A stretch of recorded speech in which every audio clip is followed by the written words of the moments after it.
Drvo mudrosti je u rajski vrt pozvalo Nikola Grujića Gruju kako bi dobio poziv sa svojim najbližima.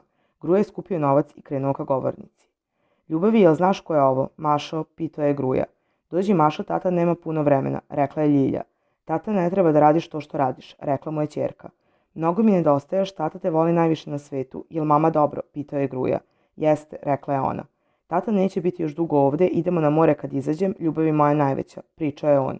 Dobila sam prvo mesto na takmičenju, pohvalila mu se ćerka. Ljubi mi mamu i čuvaj seku, rekao je Gruja. On je odmah izašao iz govornice uplakan, a onda mu je prišla ljubavnica Mima, koju je odmah oterao od sebe. Samo me pusti, hoću da budem sam, rekao je on.